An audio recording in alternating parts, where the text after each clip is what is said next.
Robert Francis Perrino, also known as Bobby Perrino, February 9, 1938, Fordham, Bronx, May 4, 1992, Port Richmond, Staten Island, was the superintendent of deliveries at the New York Post from the 1970s until 1992, when he was murdered. He was a Bonanno crime family associate of Italian-American descent. Perrino was the leader of the Post circulation crew, as referred to by Manhattan District Attorney Robert Morgenthau in court, which allegedly existed to control the circulation department of the now-defunct New York Post Printing Press and Distribution Center, located at 210 South Street, by means of extortion, coercion, the falsification of business records, larceny and bribery. The crew also became involved in loan sharking, drug trafficking and the selling of stolen firearms. Biography. Robert Perrino was the son-in-law of Bonanno crime family under boss and former consigliere Nicholas Marangelo. He was born to American-born parents of Italian immigrants from Gallo Matese, Italy, and not to be mistaken as a relative of Anthony Perrino. Perrino was a former New York Police Department, NYPD, law enforcement officer policing the Little Italy, Manhattan neighborhood during an unremarkable 20-year career. His retirement from the NYPD and introduction to his subsequent career in organized crime remains a mystery to authorities. Perrino lived in Knickerbocker Village, where his father-in-law Nicholas Marangelo and other members of the Bonanno crime family resided. He maintained daily contact and worked alongside other crime family members at the New York Post, a mere 3 blocks away from his home. Perrino was hired in the late 1960s as the superintendent of deliveries for the New York Post to replace Bonanno crime family mobster Anthony Michel. Later, he moved from Knickerbocker Village to a waterfront mansion on Huntington Bay in Huntington, New York with his wife and children. After his disappearance, police discovered in his Huntington home a stunning arsenal of firearms, including some with erased serial numbers, plus $105,000 in loose currency. Months following his disappearance, Perrino's picture was broadcast on the television show America's Most Wanted, but the show elicited no tips. Law enforcement officials and most newspaper and mail deliverers union, NMDU, workers assumed Perrino had been murdered. He was declared legally dead in 1997. The Post circulation crew. The Post circulation crew was formed in the early 1960s before Perrino was hired at the Post by Albert Embarato to replace Anthony Michel, another Post circulation crew member who had been promoted to director of circulation. Perrino led a double life as a powerful and influential associate of the Bonanno crime family for 20 years, unknown to his fellow citizen employees and family members. During his employment, Perrino allowed the New York Post labor force to be infested with button men, or sidewalk soldiers, from the Bonanno crime family. The Post circulation crew included 3 maid soldiers: Richard Cantarella, Joseph D'Amico and Albert Embarato. They, among other members of the Bonanno crime family, were all employed by the Post and received wages, some of which amounted to $50,000 a year. An estimated 51 crime family members were no-show employees, while others were partially or wholly present at the newspaper distribution plant, including Cantarella, D'Amico and Embarato. For years, through the influence of Joseph Mazzino and Salvatore Vitali, Perrino, while leading the Post circulation crew, organized the theft of thousands of newspapers every day and sold them to non-connected independent street vendors and stores in Manhattan and Staten Island at a rate of 20 to 30 cents each. The standard newspaper price at the time was 50 cents. Although Perrino helped the Bonanno crime family orchestrate many rackets at the newspaper, they demonstrated no interest in the actual content that was printed by the Post and did not control its content. With Perrino's help, the Bonanno crime family became entrenched at the newspaper. The mobsters organized loan shark operations to employees, sold small quantities of stolen firearms, ammunition and drugs. Perrino collected the loan shark debts by threatening his indebted employees with chuck-a-sticks. While the Bonanno crime family operation prospered under Perrino, The New York State Marshals began probing La Cosa Nostra infiltration of the New York Post, and Perrino became the main target and focal point of a labor racketeering probe brought on by Manhattan District Attorney Robert Morgenthau.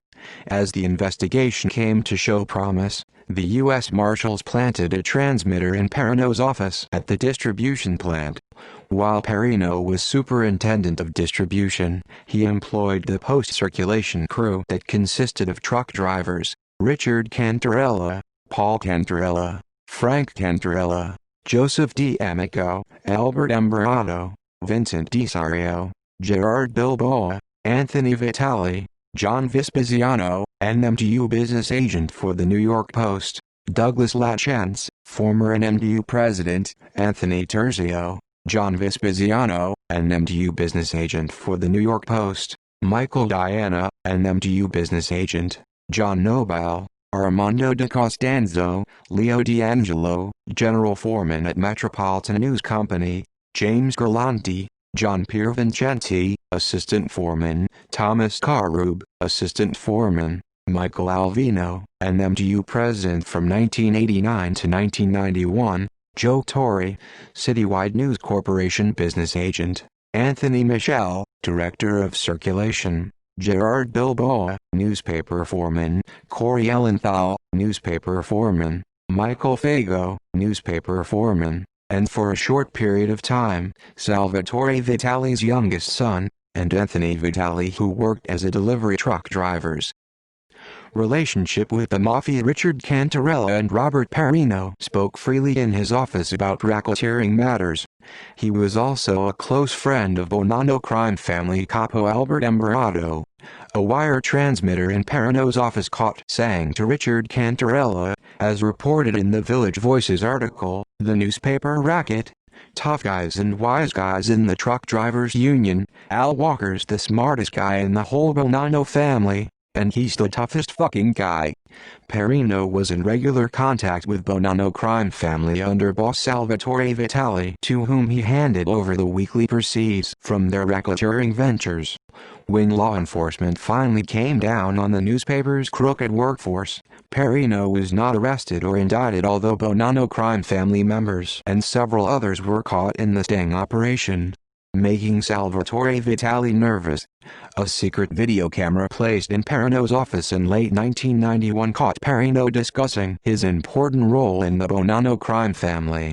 It also taped Perrino and other Post employees discussing the finer points of bootlegging, newspaper theft, and passing around loaded pistols to admire. Perrino was heard advising truck drivers, "It's bad to carry a fucking piece in the car, you'll have to shoot everybody," as reported in The Newspaper Racket.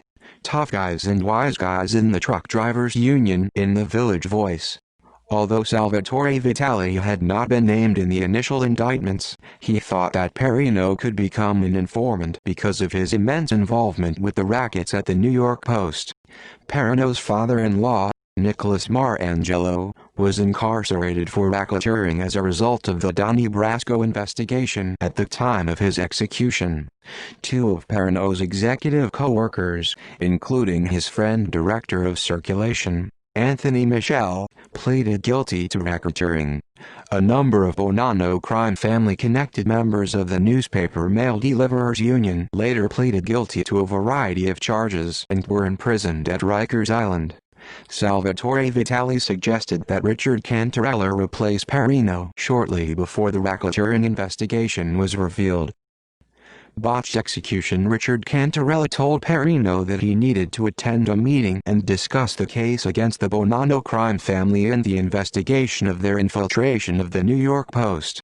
He accompanied Mickey Bats Cardella to a Bensonhurst, Brooklyn, social club owned by Bonanno mob associate Anthony Basil, a relative of Long Island discotheque owner and Lucchese crime family associate Philip Basil. As Perrino entered the club, Baldessari, waiting inside the social club, shot Perrino several times in the back of the skull and immediately left with Cardello. Frank Lino was then notified of the completion of the execution and sent over a cleanup team that consisted of his cousin Robert Lino, Frank Ambrosiano and Anthony Basil.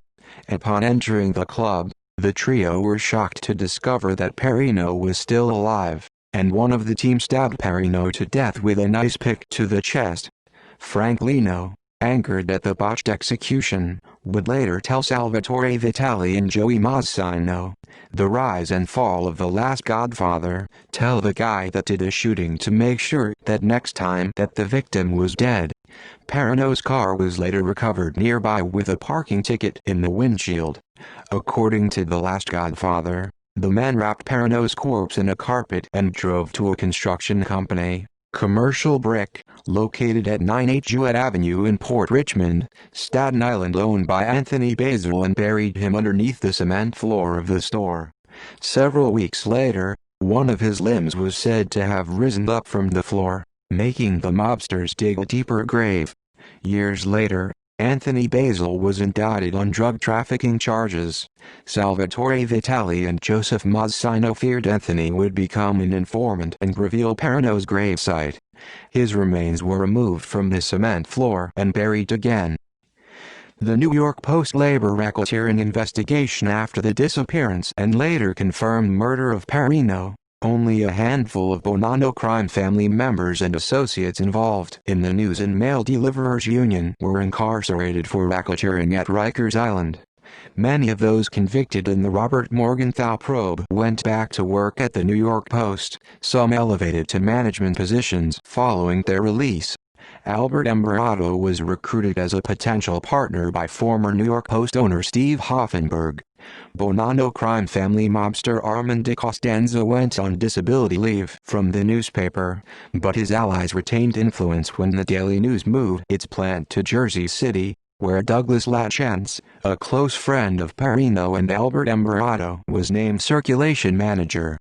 Perrino's body remained hidden until December 2003, when his skeleton was found embedded in the concrete floor of the construction company.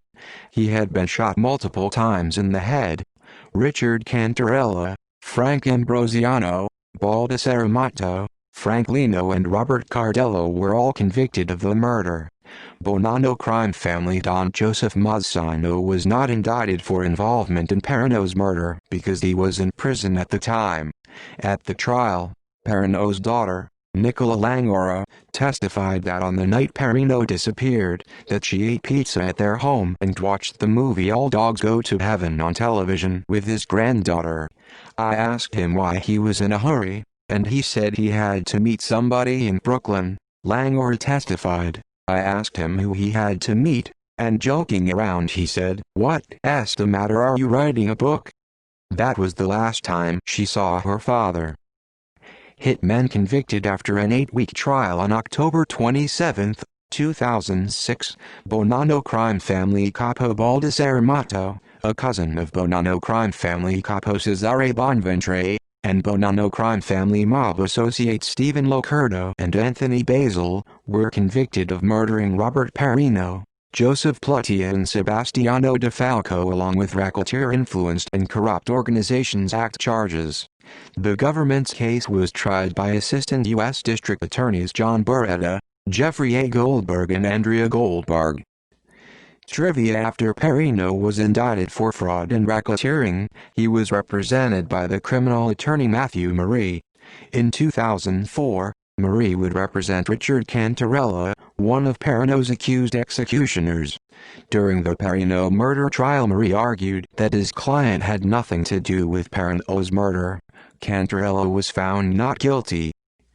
Discrepancies in articles: Perrino is wrongfully labeled as being the son of former Bonanno crime family underboss Nicholas Marangelo in The Last Godfather, The Rise and Fall of Joey Mazzino, and several online articles, when this is impossible, Marangelo and Perrino having two different last names.